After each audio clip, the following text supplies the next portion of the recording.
When I was 16, I became completely invisible. I became invisible to the people I thought would always see me.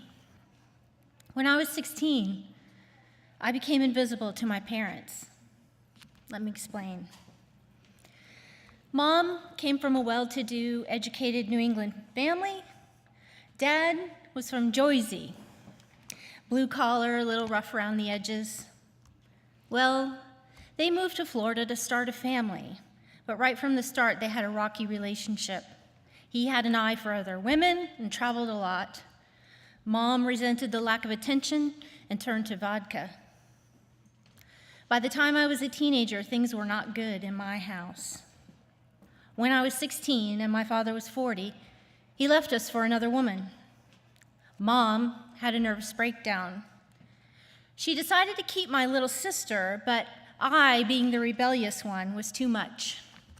She drove me down the street, dropped me off at the corner, and told me never to come back home. Recently, I dug up my parents' old divorce papers, and my name is missing from that paperwork. Think about it. In 1979, before computers, it would have been easy enough just to not tell the judge I existed, and apparently that's exactly what they did. Dad would not have to pay the extra child support, and Mom would not have to be responsible for caring for me. I was invisible. So why am I telling you this? Well, I want you to know that being dropped off on the corner 35 years ago has turned out to be one of the best things that has ever happened to me. It wasn't meant to be a good thing, but that is how it has turned out. Author Paulo Coelho said, "Many times the wrong train took me to the right place." And that's me. I got put on the wrong train early in my life, but I'm grateful for that now because it taught me how to be a survivor. And surviving is a good thing. But I have learned that one of the main things that happens when you're in survival mode is that your heart shuts down and your head takes over. That's because your heart is where your hopes and dreams live. It's where your emotions live. And when you have to survive, there's no time for silly things like dreams and hopes and emotions. And if your head is kind of like an overbearing, dysfunctional parent, your heart is like that Zen grandma who knows what is really important in life, but she tends to be extremely relaxed, which is not really good in a survival situation. So are you a survivor? I think we all are. But survivors can actually get stuck in what I like to call head mode. That's what happened to me. Because of my chaotic childhood, my entire life, pretty much, I've been trapped in head mode, which has wreaked havoc in my relationships and my own self-esteem and my effectiveness in life. I could hear my heart deep down in there calling out to me, and I even thought I was listening sometimes, but I could never quite get myself out of here and into here. And to be honest, even though I have come a long way on this journey, I still struggle with it. But recently, I've learned that there are at least 3 negative things that will manifest in your life if you're stuck in head mode. And the first is fear.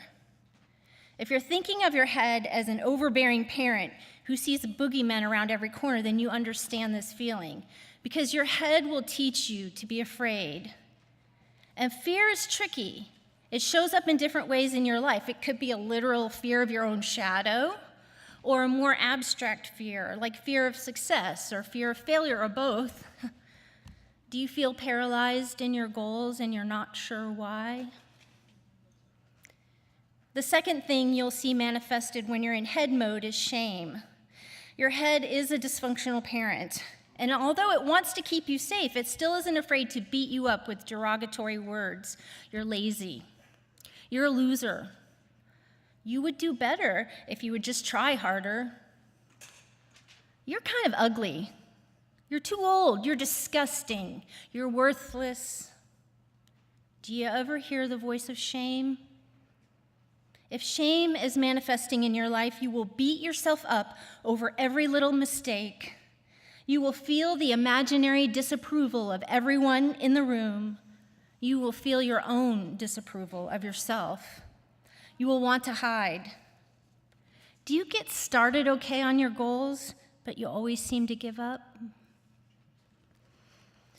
The third thing that manifests from being trapped in head mode is anger. If you're constantly angry with yourself over missed opportunities, your mistakes, your shortcomings, or if you're angry at the world, do you have road rage? Grocery store line rage? Spouse rage, or rage at your children? Your parents? You're listening to your head too much. My mother was 38 when she dropped me off on the corner. When she was only 55, she lay dying in a hospital bed from liver failure. I told her that I loved her, and I forgave her, and I wanted us to be mother and daughter again. But she told me she wanted to die, and she succeeded at that. She killed herself with vodka and self-loathing. I couldn't even cry as I watched her disappear from this world on that hospital bed. After she died, I received a cardboard box with her ashes, and I had so much fear, shame, and anger over who I was and what she had done to me. I put that box up on a shelf in my laundry room, and I left it there for 7 years. I couldn't do anything with that box. And at the same time, I was struggling in my life to accomplish any of the goals I had. Either I would never start out of fear, or I would quit in shame because I wasn't perfect. The more time passed, the more withdrawn I became and the more angry at the world. Could it have been that my heart was up there in that box with my mother's ashes?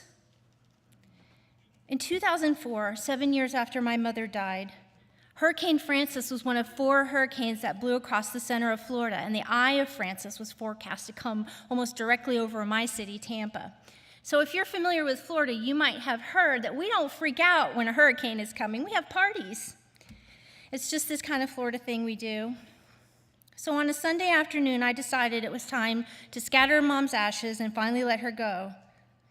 Scattering my mother's ashes in the middle of a storm felt very appropriate and right to me. And I finally said goodbye to my mother.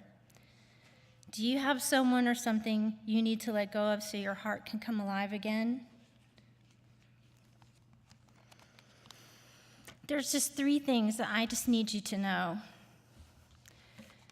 that your heart needs you to know and that your head won't tell you. The first is that you are loved.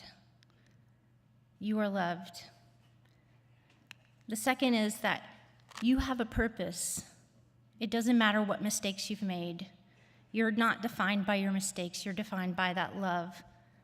And the third is that you have courage. It's all right here in your heart. You have what it takes to fulfill your purpose. So listen to your heart. Thank you.